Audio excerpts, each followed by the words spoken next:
like God is asleep. When I turned on the news that Friday morning and saw 12 people had been killed in Aurora, Colorado, simply going to see a Batman movie, and a strange, weird, bizarre gunman can sneak into a movie theater with an AK-47, a rifle, and a pistol with a face mask on and some armor so he doesn't get bothered. Throw tear gas, kill 12 people, including little children, injure about 70 others. It makes me look up to heaven and say, God, Jesus, do you care that we're perishing? When you look at the news and you see young men dying day after day,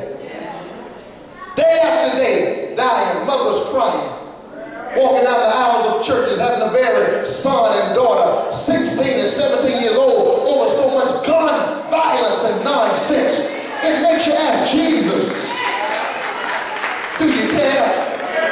When you learn about men that are grown enough to make a baby but not grown enough to raise a baby, it makes you ask, Jesus, do you care?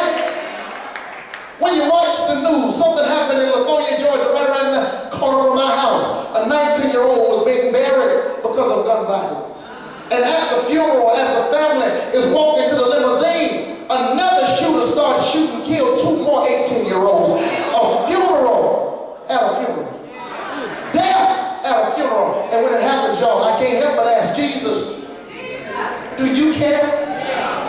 When you look at these wicked politicians trying to make all of these strange ID laws for this new election, trying to keep black folks home and discouraged from voting this year, it makes me ask, Jesus, do you care?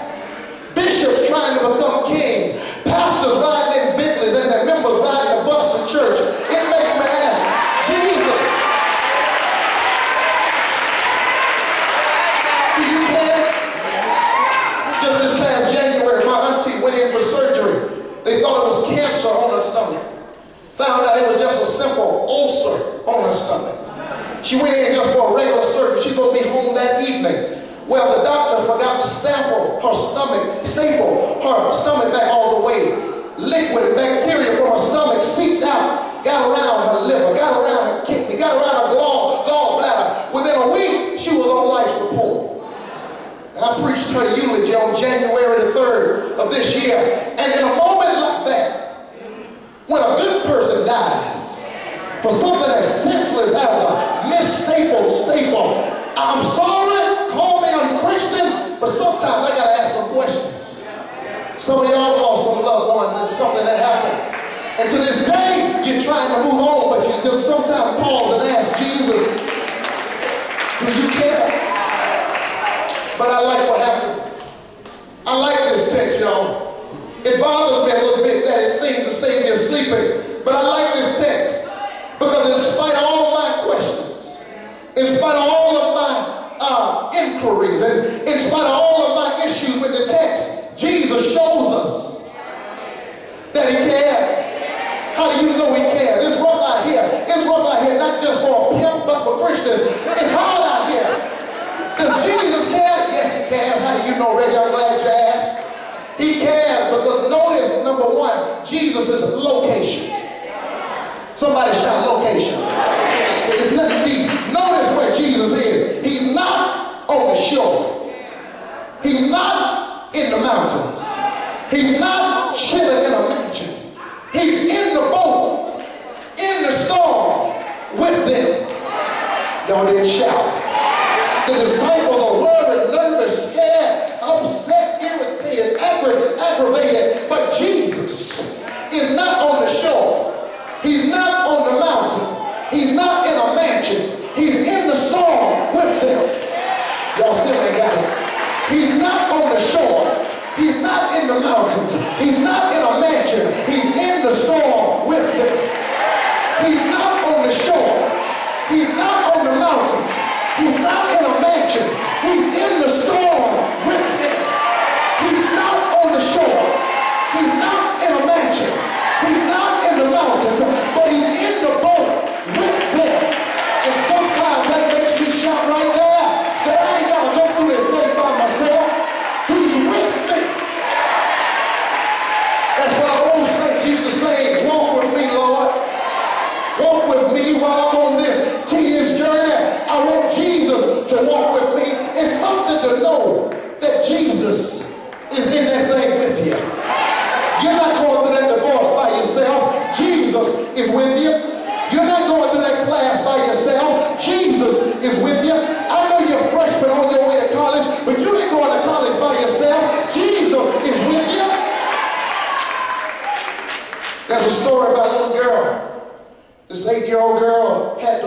something tragic. This little girl witnessed in the living room of her home her daddy killed her mother. And moments later, she hid behind the couch. She watched her daddy turn the gun on himself.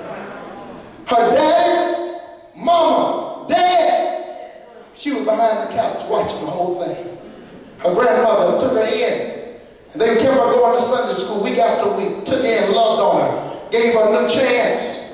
But one day as she was leaving Sunday school, she walked down the hallway in the church, and she saw a picture of Jesus hanging on the cross. And she stopped midway in the hallway, looked up at the picture, and said, "How did he get down from there?" The teacher heard her question, said, "What do you mean, baby? That's just a picture of Jesus on the cross." She said, No. How did he get down from there?" The teacher said, "No, that's just a picture of Jesus at Calvary on that Friday night when they crucified him." She said, No. You don't understand. The night that Daddy killed Mommy and Daddy killed himself, he was behind the couch with me, holding me, telling me that everything will be all right. Is there anybody around this house ever felt Jesus holding you? Ever felt Jesus talking to you? Ever felt Jesus ministering to you? You're not by yourself. I know you've been thinking about suicide. Put that gun down. You're not by yourself. I know you've been thinking about throwing in the towel. Put that towel down. You're not by yourself. I know he cares because of his location. But I also know he cares, sister, because of his oration. Let the church say oration. They said, "Jesus, do you not care that we get ready to perish?" And Jesus gets up, wipes sleep out of his eyes. I'm sure he's filled with passivity at these doubting disciples, but he does not answer them at first with his mouth. He answers them with his movements. He gets up. Don't miss that. Because verse 39 says, "And he arose." Let me recognize that. He gets up. And wherever you read that Jesus is getting up, you best believe something is about to shift in the atmosphere. Whenever you read the text and it says, "And he gets up," you do know one Sunday morning he got up. And when he got up, he split time into two. He split it into BC and AD, and the world hasn't been the same ever since. Whenever Jesus gets up, he gets up and he stands, I imagine, in the middle of the ship, looks up at the sky, looks down at the water, and he says 3 words. And every time I hear these 3 words, they send a chill through my spirit. He says 3 words that shift the story from misery to a miracle. He says 3 words that changes the story from despair to deliverance. He says 3 words that changes their struggle into a symphony. He says 3 words. He says 3 words that change their chaos into calmness. He looks up and he says, "Peace, be still." Well, when he said it, the wind sent a text message to the sea. The sea